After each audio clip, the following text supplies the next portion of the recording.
చందుర్తి మండల కేంద్రంలో శుక్రవారం రైతు సంక్షేమ సంఘం కార్యవర్గ సమావేశాన్ని స్థానిక మార్కండేయ ఆలయంలో నిర్వహించారు.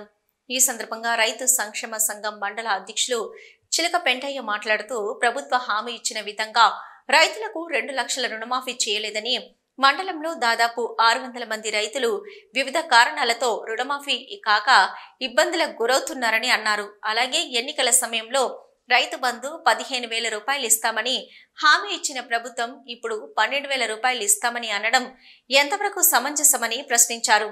ప్రభుత్వం మాటిచ్చిన విధంగా రైతులకు 2 లక్షల రూపాయలు పూర్తి స్థాయి రుణమాఫీ చేసి ఎకరాకు 15,000 రూపాయల రైతు బంధు అందజేయాలని, లేని ఎడల రైతులు రోడ్డుపైకి వస్తారని హెచ్చరించారు. అలాగే గతంలో మాదిరిగా వ్యవసాయ పనిముట్లపై సబ్సిడీ అందించాలని కోరుతూ పేద రైతులకు ప్రభుత్వం ఆర్థికంగా చేయూతనివ్వాలని అన్నారు. నాణ్యత లేని రసాయన ఎరువుల వల్ల రైతులు తీవ్రంగా నష్టపోతున్నారని, సేంద్రియ ఎరువుల వైపు రైతులను మళ్లించే విధంగా చర్యలు తీసుకోవాలని కోరారు. వ్యవసాయ అధికారులు పూర్తిస్థాయి నిఘా తీవ్రతరం చేసి నాణ్యమైన ఎరువులు రైతులకు అందుబాటులో ఉండే విధంగా చూడాలని, అలాగే రైతులకు వ్యవసాయ పద్ధతులపై శిక్షణ శిబిరాలను ఏర్పాటు చేయాలని కోరారు.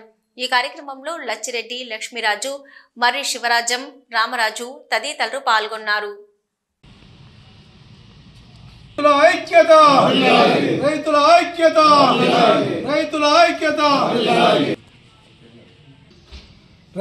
రైతులకు 2 లక్షల రుణమాఫీ చేస్తున్నటువంటి ఈ ప్రభుత్వం రుణమాఫీ పూర్తి కాలేదు, 50% వరకు అయింది. చందుర్తి మండలంలో దాదాపుగా రుణమాఫీ కాని వాళ్ళు 600 మంది ఉన్నారు. అందులో 2 లక్షల వాళ్ళు ఉన్నారు. రేషన్ కార్డు లింకు ద్వారా కూడా కొంతమంది ఉన్నారు. రుణమాఫీ పూర్తి ప్రభుత్వం చేయాలి, చేయకపోతే రైతులు రోడ్డు మీదకి వస్తారని చెప్పి ప్రభుత్వాన్ని విజ్ఞప్తి చేస్తూ హెచ్చరిస్తున్నాం. బంధు ఎకరాన 15,000 ఇస్తాం మా ప్రభుత్వం రాగానే అన్నారు. అది కూడా ప్రభుత్వం మాట తప్పి మళ్ళీ ఎకరాన 12,000కు కుదించిర్రు.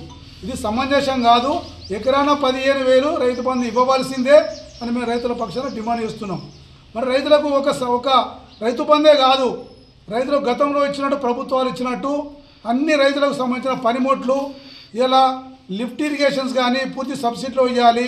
కర్రు కానీ, గొర్రు కానీ, ట్రాక్టర్స్ కానీ, పేద రైతులకు, మామూలు చిన్నకర్ర రైతులకు బోర్ వేసి వాళ్ళు వేసుకునే స్టేజ్, అంటే బోరు వేయించుకొని పంట పండించే స్టేజ్ లేనప్పుడు వాళ్ళకు బోర్తో పాటు మోటార్ బిగించి కూడా రైతుకు ఆదుకోవాలని చెప్పి నేను ఈ ప్రభుత్వానికి విజ్ఞప్తి చేస్తున్నాం. జిల్లా స్థాయి అధికారులు కూడా రైతుల పక్షాన ఎప్పుడు రైతులకు అందుబాటులో ఉండి ఒక శిక్షణ ఇవ్వడం ఉంచుకుంటే వాళ్ళ ప్రయత్నం వాళ్ళు చేయవలసిందిగా మేము కూడా త్వరలోనే ఒక రైతు శిక్షణ శిబిరం పెట్టి రైతులను చైతన్యవంతం చేస్తామని చెప్పి మేము అందరం ఏకగ్రీవం తినేసి ఈ కార్యక్రమంలో వచ్చినటువంటి నా రైతు బంధువులందరికీ మరొక్కసారి నేను ధన్యవాదాలు చెప్తూ జై తెలంగాణ, జై జవాన్, జై కిసాన్.